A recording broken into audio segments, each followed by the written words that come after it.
who are still disappointed about the cancellation of the Musk-Zuckerberg cage-fight match will now have an opportunity to observe a much more significant battle between tech billionaires. Elon Musk has sued OpenAI and its co-founder Sam Altman, alleging a breach of the organization's founding agreement. The world's richest man claims that OpenAI has strayed from its original mission of developing AI for the benefit of humanity and has become excessively profit-motivated. So Sam Altman has really pushed for the commercialization of this technology, and that's been a little bit in opposition to what the previous board was for. They had a lot of concerns about the safety around AI as the technology develops.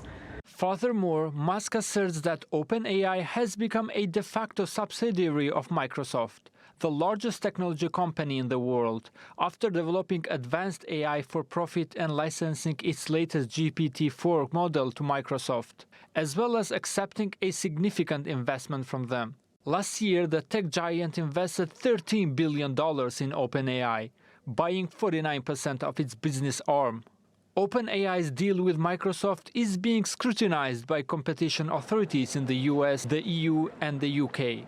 Elon Musk has filed a lawsuit against OpenAI and its CEO Sam Altman because he believes that the company abandoned the initial mission of developing an artificial intelligence for the benefit of humanity.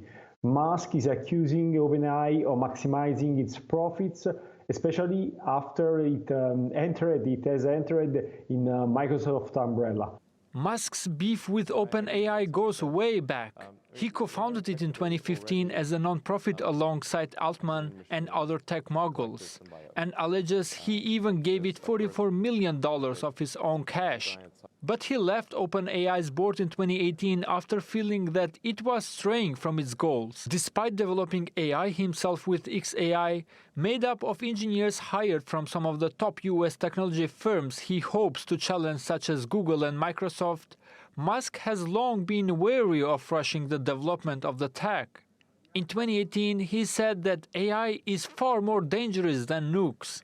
Last year, Musk was among the hundreds of tech luminaries who signed an open letter calling on all AI labs to pause testing all powerful AI systems for 6 months. Altman pushed back at the time, saying that OpenAI takes safely into account. Altman is in talks with investors, including the government of the UAE, to raise up to $7 trillion to boost the world's chip-building capacity and expand its ability to power AI.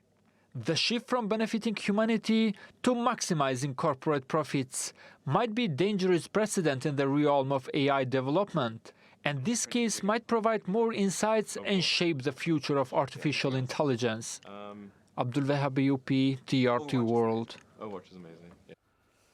For more on this, we are joined by Alexander Leschik in Capitol Hill, Washington, D.C. He's the founder of ZEN. Pleasure to have you on the program.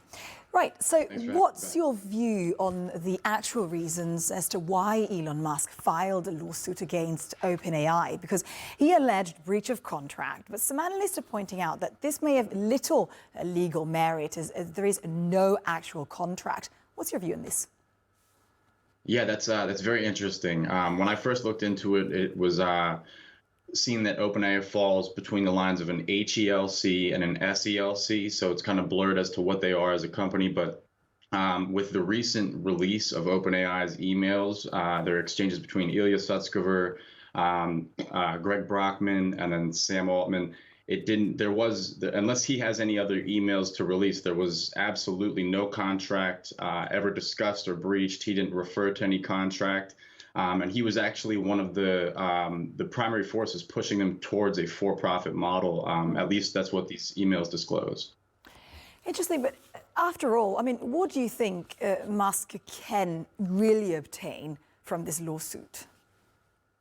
I think he gets a small fraction of a chance of that 6-month pause that he was hoping for, where maybe you can throw a few week pause or something like that into OpenAI. And then I think the biggest thing that this underscores is the real lack of any sort of guidelines or rails, guardrails that are keeping this in place. And the fact that OpenAI is majorly backed by Microsoft, who is the server provider for the US government and has been for some time.